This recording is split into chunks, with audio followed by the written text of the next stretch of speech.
the Quran gets owned. Oh. This is my latest series to this channel where I will debunk some of the most popular so-called scientific miracles. That's actually an oxymoron now that I think about it, in the Quran. Okay, so we all know that the Muslims are very fond of claiming that the Quran accurately describes human embryonic development and hence constitutes a scientific miracle in the Quran. Here are the verses that they primarily use to substantiate this claim. Okay, first we have 23:13, which states, "Then we placed him as a drop in a place of rest." 23:14, which they break up, which states, "Then we made the drop into a leech-like structure. Then we made out of the chewed lump and bones, and clove the bones and flesh. Then we developed out of it another creature, and he gave you hearing and sight and feeling and understanding." Then we have 32:9, which states, "Then out of a piece of chewed flesh, partially formed and partially unformed, and we caused whom we will to rest in the wombs for an appointed term." Then 39:6, which states, "He makes you in the wombs of your mothers in stages, one after another, in 3 veils of darkness." You know, whenever someone criticizes Islam, one of the most common arguments that is made is, "Oh, you're taking it out of context." Yet, context seems to go out the window when talking about miracles. For example, in 23:13 is a common verse to use, but what they fail to quote is the verse right before it, which is 23:12, which states, "Verily we have created man from a product of wet earth." Now, anyone with even a marginal understanding of embryology or science should know that this is wrong. There's absolutely no stage in which the embryo is a product of wet earth. They also conveniently left out 86:5-7, which states, "Now, let man but think from where he is created. He is created from a drop emitted proceeding from between the backbone and the ribs." Now, hopefully everyone knows that semen does not come from between the backbone and the ribs, but from your testes.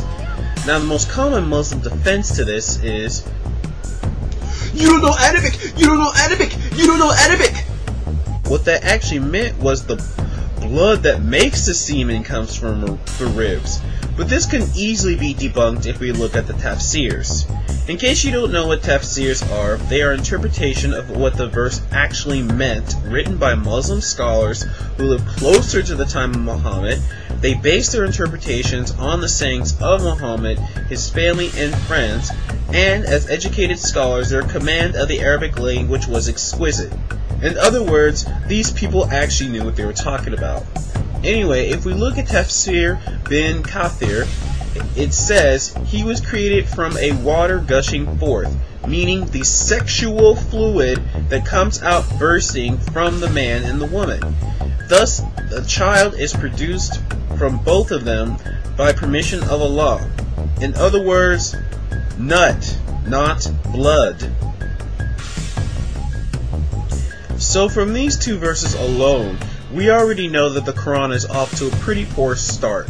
But let's ignore these 2 verses and go on to the verses that Muslims love to quote when talking about embryonic development. 23:13. This is actually rather easy to debunk. The Muslims claiming that this verse is miraculous often translate it as, "Then we placed him as a drop in a place of rest," which assumingly means the embryo is resting in the womb. Oh, well, that sounds right. However, if we look at those good old tafsirs again, we see a different story. Let's go to Tafsir al-Jalayn, which tells us that the verse actually meant, "Then we made him, namely man, the progeny of Adam, a drop, a sperm drop, and a secure lodging, which is the womb." I'm not aware of any period in which the embryo is a drop of semen sitting in the uterus. But then again, I'm not well versed in Arabic or embryology, so maybe I'm wrong. Next verse. 23:14. The ones propagating this idea of the Quran containing modern embryology like to translate it as, "Then we made the drop into a leech-like structure. Then we made out of the chewed lump bones and clothed the bones with flesh. Then we developed it out another creature. And he gave you the hearing and the sight and the understanding." Okay, first of all, we don't even need to go into the tafsirs to know why this is wrong. We know that the bones are not there at all when the muscles and skin begin to form. If anything, it's more of a simultaneous occurrence rather than consecutive. There's never, ever, ever a stage where there's a skeleton and it gets clothed with flesh.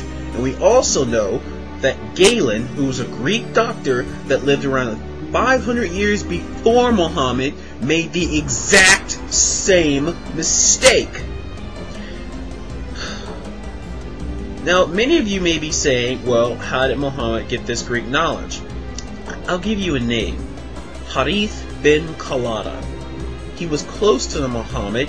He was even the one who designated Abu Bakr's illness due to poisoning. He received his medical training in the Sassanid Empire, and as we all know, the Sassanids were well versed in Greco-Roman medicine. Okay, next verse. 32:9. Then out of a piece of chewed flesh, partially formed and partially unformed, and we cause whom we will to rest in the wombs for an appointed term. Okay, yeah, if I need to explain to you why this isn't a miracle, then I've got nothing for you. Next verse. The final verse, often touted to prove the miraculous nature of Quranic embryonic development, is 39:6. He makes you in the wombs of your mothers in stages, one after another, in 3 veils of darkness. Okay, the idea of embryonic development occurring in stages is nothing new. And for those of you who have been keeping up, should already know where he got this from: the Greeks. Hippocrates and Galen both describe embryonic development as occurring in stages. Well, that's enough ownage for one day. Stay tuned for more debunking of so-called scientific miracles in the Quran in my series, The Quran Gets Owned.